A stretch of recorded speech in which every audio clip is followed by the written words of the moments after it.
What's up, y'all?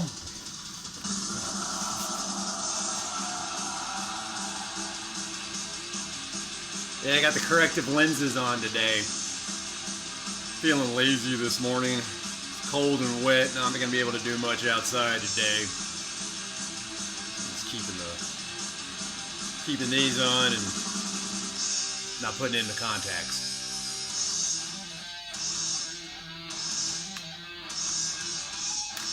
Ooh, look what I scored from Justin. Sacrifice, Torment and Fire. Badass is this. We're on track 6. Infernal Visions. How fucking 80s is this shit, dude? This is fucking cool as shit, man. Oh, look at those little flyers they got. Dude, wouldn't it have been cool to go to one of them shows? Shit. I mean, I don't know. So you got Slayer and Sacrifice. That'd have been the one to see. That one right there. There's fucking Exodus. I don't know. Exodus, alright. I probably would have gone, you know, had I known about it, had I been old enough. This came out in 1985. Jesus, I was in elementary school when this came out. Like, legit elementary. So this is what you get with them reprints and shit that Justin's selling. Look at that. That's some pretty cool pics in there. Look at that. Oh, Forward. I haven't read that yet. I need to read that. That's so cool. I love it when they do that. When these reprints come out, they put in like history of the band, you know? Cool photos in there.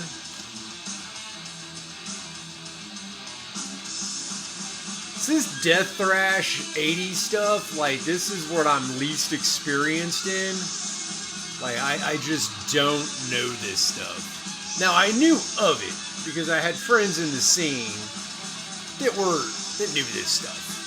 So these names of these bands were not unknown to me.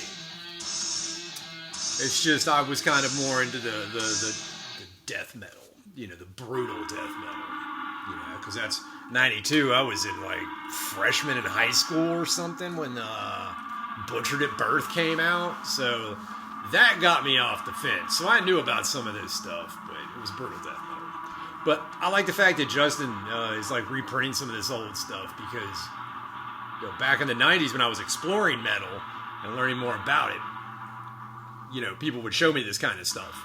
Death Angel, you know, that was another one. Of course, Exodus, that was another. Whiplash, Tankard. God, some of that just got campy beyond belief, and it wasn't real, it wasn't cult, it wasn't brutal. But now that I'm older and I don't have anything to prove anymore. I'm like, you know what I mean? So I'm just like exploring all the shit, you know, all the extreme stuff, especially these beautiful hidden gems from the fucking 80s. Man, there's a mess of them, too. I do remember saying this back in the day to a guy in the scene. He was showing me all this 80s stuff, and I was like, how the fuck did Slayer get big? How the fuck did that happen? Like, there's better than Slayer out there. Like, I can't believe I liked Slayer. I mean, Show No Mercy is still a good album. You know, Hell Awaits. You know, Black Magic. Fuck, those are killer, but when you hear bands like, you know, Sacrifice, like, how did these other bands get big? I don't know, man. That's the thing. How did Machine Head get big? The debut was okay, and then they just wrote crap after that. Yeah, that's a hill I'll die on. And I've seen Machine Head before. Anyways, so I don't know if y'all saw the previous video or body cam footage.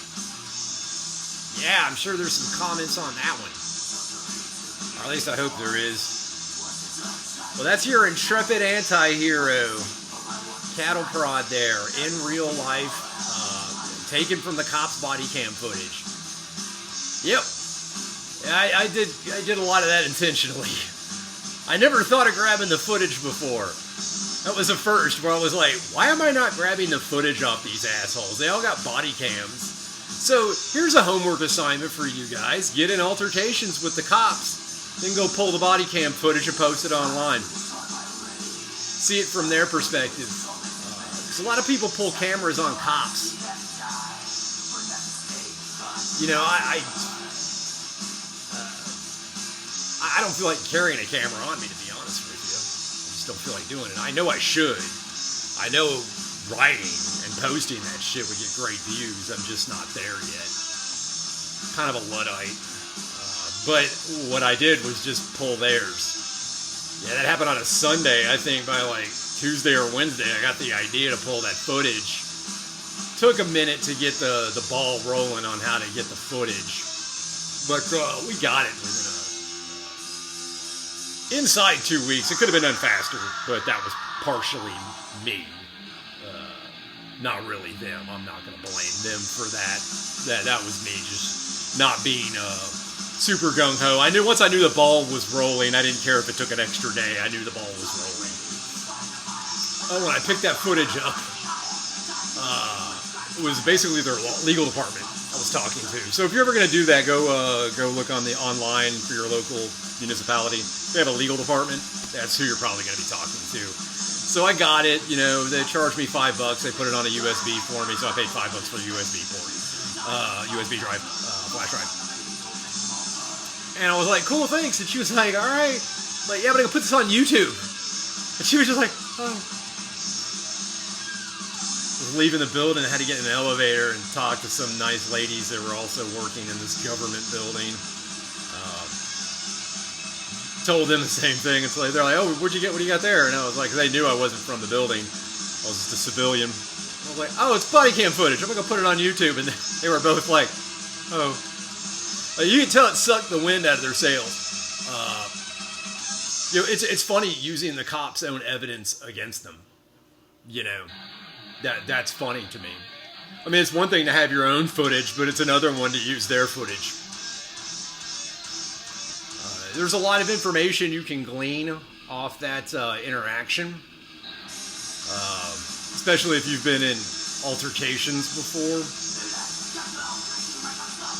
I'm just going to tell y'all, like, there was a few seconds in that interaction that seemed like days were passing. It was so tense. He got his hand on his gun, and I was pretty much ready to just charge forward and do what I had to. But you can see at one point he backs up, and as he backs up, he takes his hand off his gun. And I relaxed too. And he retreated, and I allowed him to retreat, which is the best course of action. Always let your enemy back up. I didn't stay too close to him, because I knew where the line was. Well, I was finding the line, let's put it that way. As I was engaging him, getting closer, and then smarting off to him to see how much he could take. That particular guy could not take a lot. He had never had that happen before, I could tell.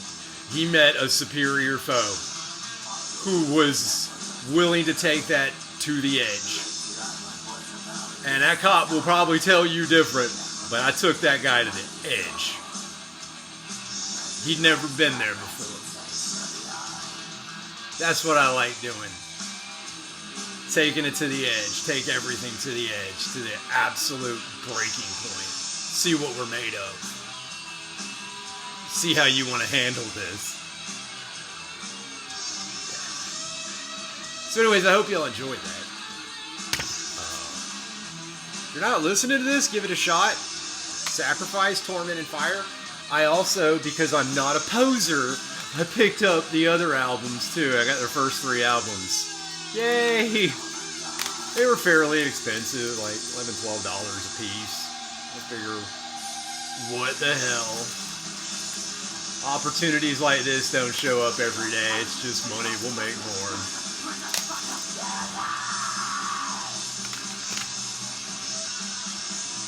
So anyways, back to YouTube stuff. Dude, there is shit on my feed that fucks me up. I can't believe some of these metal YouTubers. I don't know who this is because it's a short and they don't usually say their names in the short. You have to click on it. So I'm not trying to run any YouTuber down. But it's the fact that people are watching this shit and it's got people clicking on it, you know, and this is what's blowing up. Crazy facts about Glenn Danzig. It's got 123,000 views. Man. I get there's some intro level shit, like, yeah, I'm familiar with Danzig and Mother and, you know, Twist of Cain and, God, I actually know some of those songs. I was going to say Black Number One, but that's actually typo. That shit all blurs together after a while. But crazy facts about Glenn Danzig. I'd rather settle for crazy facts about Glenn Benton.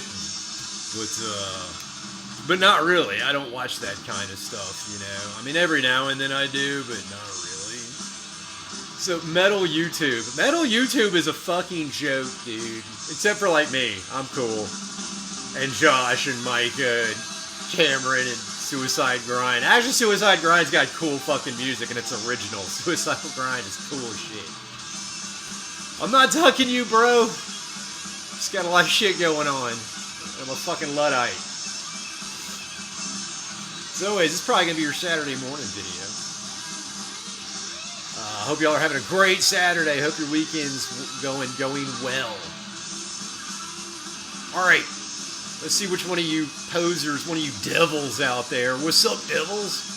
Yeah, like J-Dog says. Which one of you posers went and checked out Earn after watching that interview? I'd heard of him. I'd seen him in recommendations on YouTube. I'd seen it for sale at Hell's Headbangers. There's so much to click on that I decided to click on it. And then he did the interview with the guy, and I'm like, all right, what's up with this dude? Okay, Earn's badass. 666 megatons, 666 megatons by Earn. If you haven't listened to that, dude, you need to go listen to that. That dude is cool. That's a cool band right there. So yeah, my first experience with it truly was that interview Justin did, and I was like, all right, what's this guy on about? Oh yeah, this is cool. I can dig this. 66 megatons, and it's not the only one. What are those?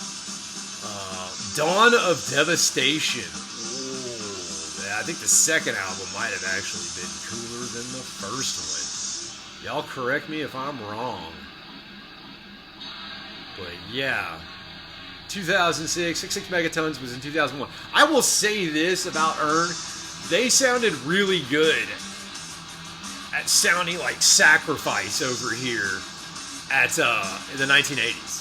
Like, how did Earn from 2001 sound almost identical to bands out of like the 80s? Like, that's really cool. But Dawn of Devastation, Rise of Necromancy, yeah, you had me on that one. Boy, the inner nerd, the D&D playing nerd just fucking came to life in that one.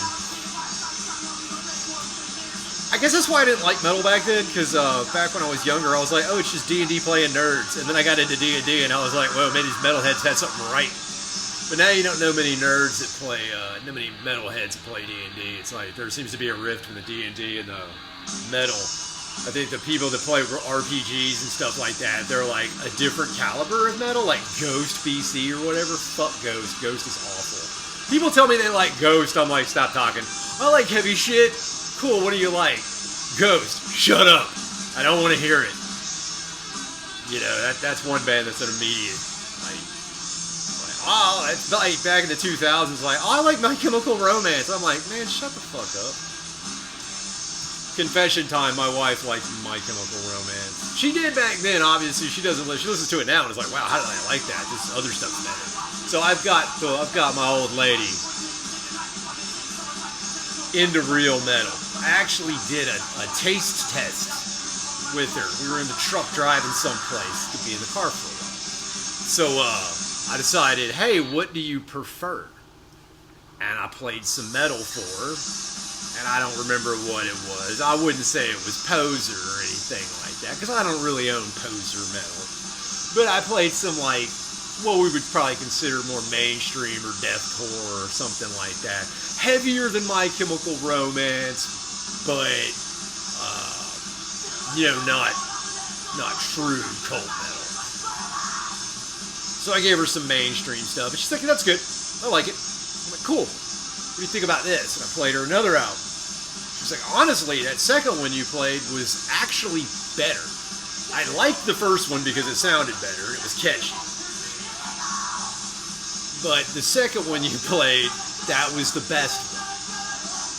The second one I played was Tomb of the Mutilated. I gave my old lady the taste test, man. The blind taste test. What do you prefer? I'm not going to tell you band names, not going to tell you album names, no preamble, no, nothing. Just listen to this. What do you think? It's alright, but. Okay, what do you think about this? Well, that's extreme. Like, that's the heavy shit. Like, dude. So my wife, man, my old lady, who's not like super versed in this shit, can tell the fucking difference. Can tell the difference. Ashley's like, hears people talk about metal, and she's like, oh, that's that band. Yeah, no, we're into these bands, and she can name off a few, and they're all like, oh. So if you never met my old lady, you wouldn't think she'd be into this. But that's how it goes.